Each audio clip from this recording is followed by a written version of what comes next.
आप सभी का हमारे YouTube चैनल सम्राट आईएएस में स्वागत है। इस समय हम पारिस्थितिकी तंत्र पर डिस्कस कर रहे हैं और आज उसी कड़ी को आगे बढ़ाते हुए जलीय पारिस्थितिकी तंत्र में लेंटिक यानी स्थिर जल पारिस्थितिकी तंत्र की बात करेंगे। और इस स्थिर जल पारिस्थितिकी तंत्र में पिछले वीडियो में हमने देखा था एक झील का पारिस्थितिकी तंत्र किस प्रकार विकसित होता है, और आज हम स्थिर जल पारिस्थितिकी तंत्र में तालाब के पारिस्थितिकी तंत्र पर डिस्कस करेंगे और देखेंगे कि ये किस प्रकार विकसित होता है और यहाँ पर किस प्रकार ऊर्जा का प्रवाह होता है। पारिस्थितिकी तंत्र को समझने के लिए इसकी संकल्पना का समझना अत्यंत जरूरी है। क्योंकि पारिस्थितिकी तंत्र क्या है, इकोसिस्टम क्या है, कि जैविक और अजैविक घटकों के मध्य विकसित अंतर संबंधों की व्यवस्था है और यह अंतर संबंध किस प्रकार एक दूसरे को प्रभावित करते हैं।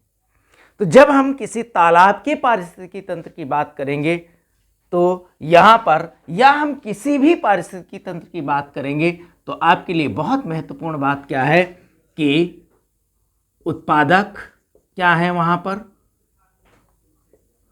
उस पारिस्थितिकी तंत्र में उपभोक्ता कौन कौन है, और उपभोक्ता को हम 3 श्रेणियों में रखते हैं। प्रथम श्रेणी का उपभोक्ता और द्वितीय श्रेणी का उपभोक्ता और इसके साथ साथ तृतीय श्रेणी का उपभोक्ता। तृतीय श्रेणी का उपभोक्ता और तृतीय श्रेणी के उपभोक्ता के बाद किसी भी पारिस्थितिकी तंत्र में जो सबसे महत्वपूर्ण बात होती है वो किसकी है, अपघटक की है, डीकंपोजर की है। तो जब हम किसी तालाब के पारिस्थितिकी तंत्र की बात करते हैं तो तालाब के पारिस्थितिकी तंत्र में हम क्या देखेंगे कि वहां पर उत्पादक कौन कौन है। उस तालाब के पारिस्थितिकी तंत्र में प्रथम श्रेणी का उपभोक्ता कौन है, द्वितीय श्रेणी का और तृतीय श्रेणी का। इसके बाद अपघटक। अपघटक क्या करते हैं, ये जटिल कार्बनिक तत्वों को तोड़ करके सरल कार्बनिक तत्वों में कन्वर्ट कर देते हैं। तो जब भी कभी हम तालाब के पारिस्थितिकी तंत्र की बात करेंगे और उत्पादक की बात करेंगे तो यहां पर कौन उत्पादक होगा, हरे शैवाल। क्या है, हरे शैवाल।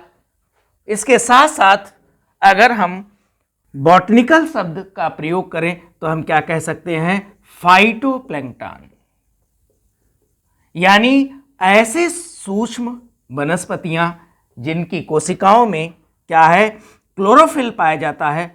और ये क्या सूक्ष्म वनस्पतियां हरी होती हैं और ये सूक्ष्म वनस्पतियां क्या करती हैं, प्रकाशीय ऊर्जा को अवशोषित करके। बहुत महत्वपूर्ण बात है, क्या है कि प्रकाशीय ऊर्जा, और प्रकाशीय ऊर्जा के साथ साथ क्या है, जल, और जल के साथ साथ क्या है, कार्बन डाइऑक्साइड।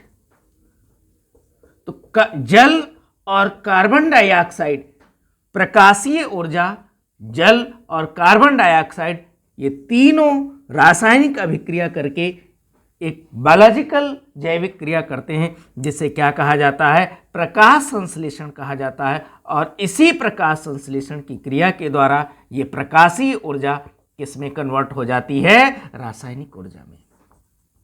इस प्रकार तालाब के पारिस्थितिकी तंत्र में जो उत्पादक हैं, या हरे शैवाल हैं, या फाइटोप्लैंक्टन हैं, या तैरने वाली वनस्पतियां हैं, ये सब क्या हैं, मिल करके क्या करती हैं, प्रकाश संश्लेषण जैसी जैविक क्रिया को पूर्ण करती हैं। और इसी ऊर्जा पर कौन निर्भर है, प्रथम श्रेणी का उपभोक्ता। आपके लिए जो बहुत महत्वपूर्ण बात है, यहां से क्वेश्चन पूछा जा सकता है कि प्रथम श्रेणी का उपभोक्ता क्या है, सदैव शाकाहारी होता है। क्या है, शाकाहारी। और इस प्रकार अगर हम तालाब के पारिस्थितिकी तंत्र में प्रथम श्रेणी के उपभोक्ता की बात करेंगे तो ये क्या हो सकते हैं, कीट हो सकते हैं, ये छोटी मछलियां हो सकती हैं, ये क्या हो सकते हैं? टैडपोल लार्वा हो सकते हैं। यानी ऐसे जीव जो मांसाहारी न हो, क्या हो? शाकाहारी हो, वो सब किस में आएंगे? प्रथम श्रेणी के उपभोक्ता में। तो ये जो प्रकाश संश्लेषण के द्वारा रासायनिक ऊर्जा निर्मित हुई थी, ये जब भी कभी प्रथम श्रेणी का उपभोक्ता इन हरे शैवालों को या फाइटोप्लैंक्टन या क्लोरोफिल युक्त तैरने वाली वनस्पतियों को खाएगा तो क्या है? ये जो है ऊर्जा स्थानांतरित होगी किसमें? प्रथम श्रेणी के उपभोक्ता में। कहां से ऊर्जा स्थानांतरित होगी? उत्पादक से। और इस ऊर्जा का मूल स्रोत कौन है? सूर्य। यानी कितनी व्यवस्थित है कि सूर्य की ऊर्जा शैवाल में आई, फाइटोप्लैंक्टन में आई, तैरने वाली वनस्पतियों में आई, और यहां पर क्या मिला? जल मिला, और जल में घुलित कार्बन डाइऑक्साइड मिली, और प्रकाश हरित लवक ने प्रकाश संश्लेषण की क्रिया की और बदली हुई रासायनिक ऊर्जा कहां पहुंच गई? प्रथम श्रेणी के उपभोक्ता में, जो मूलतः क्या होते हैं? शाकाहारी होते हैं, जैसे कीट हो सकते हैं, छोटी मछलियां हो सकती हैं, और टैडपोल लार्वा हो सकता है। तो जब तालाब की पारिस्थितिकी तंत्र में हम द्वितीय श्रेणी के उपभोक्ता की बात करेंगे तो द्वितीय श्रेणी का उपभोक्ता जो अपने भोजन के लिए किस पर निर्भर है? प्रथम श्रेणी के उपभोक्ता पर। और अगर हम द्वितीय श्रेणी के उपभोक्ता की बात करेंगे तो यहां पर क्या हो सकते हैं? कुछ मांसाहारी मछलियां हो सकती हैं। क्या हो सकती हैं? मांसाहारी मछलियां। यहां पर एम्फीबियन वर्ग का एनिमल, जिसे हम लोग क्या बोलते हैं? राना टिग्रिना, या इसे क्या बोला जाता है? मेढक। तो मेढक भी क्या होता है? इन मछलियों को पर अटैक करता है और इन मछलियों को अपना शिकार बनाता है। और मांसाहारी मछलियां भी क्या करती हैं? शाकाहारी यानी छोटी मछलियों को क्या कर देती हैं? या इन छोटे छोटे कीटों को या टैडपोल जैसे लार्वा को क्या करती हैं? भक्षण कर लेती हैं। और इस प्रकार ये जो ऊर्जा प्रथम श्रेणी से कहां पर स्थानांतरित हो गई? द्वितीय श्रेणी के उपभोक्ता के पास।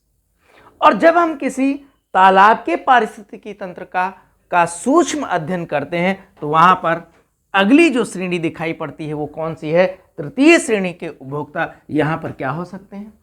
वह जंतु, वह एनिमल जो इनको मारकर समाप्त कर दें। किसको? उन मांसाहारी मछलियों को या मेढक को मार करके क्या कर दें? समाप्त कर दें। तो इसमें उदाहरण की अगर बात करेंगे तो क्या हो सकते हैं? जलीय सांप, स्नेक्स, एक्वेटिक यानी जलीय सांप। और यहां पर क्या हो सकते हैं? जैसे बगुला, ये क्या है? या बतख, ये क्या है? ऐसे जंतु हैं जो पोषक स्तर पर क्या है? द्वितीय श्रेणी के उपभोक्ता पर निर्भर करते हैं। और यहां से प्रारंभ हुई एनर्जी धीरे धीरे प्रथम श्रेणी से द्वितीय श्रेणी और द्वितीय श्रेणी से तृतीय श्रेणी तक पहुंचती है। इसके बाद होता क्या है? एक अत्यंत महत्वपूर्ण घटक होता है पारिस्थितिकी तंत्र में, जिसे हम लोग क्या कहते हैं? अपघटक, या इसे हम लोग क्या बोलते हैं? डीकंपोजर। बहुत महत्वपूर्ण कारक है। ये क्या करता है कि जब भी कभी, चाहे वो उत्पादक हो, चाहे वह उपभोक्ता हो, चाहे वो प्रथम श्रेणी, द्वितीय श्रेणी या तृतीय श्रेणी का उपभोक्ता हो, जब इनकी मृत्यु होती है तो ये क्या करते हैं? सड़ते हैं। और सड़ने के क्रम में सबसे ज्यादा सक्रिय कौन हो जाता है? अपघटक। ये क्या होते हैं? सूक्ष्म जीव होते हैं। क्या है? सूक्ष्म जीव, जैसे जीवाणु हो सकते हैं। ये जीवाणु या अन्य कवक हैं, ये सब क्या हैं? मिल करके यहाँ के जो जटिल कार्बनिक तत्व हैं इनको तोड़ करके, जैसे कार्बोहाइड्रेट है तो उसको तोड़ते हैं, कार्बन में, हाइड्रोजन में, ऑक्सीजन में।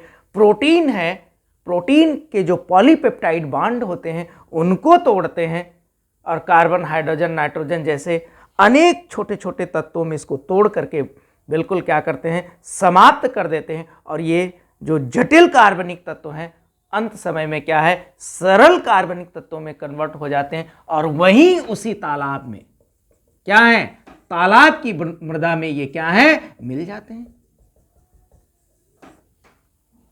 तो इस प्रकार क्या है, एक पारिस्थितिकी तंत्र श्रृंखलाबद्ध तरीके से जो है परिपूर्ण हो जाता है और ये अल्टीमेटली क्या है, एक व्यवस्थित तालाब के पारितंत्र का निर्माण हो जाता है। धन्यवाद, नमस्कार। इस उम्मीद के साथ कि हमारा वीडियो आपको पसंद आएगा। मैं फिर मिलता हूं अपने अगले वीडियो में।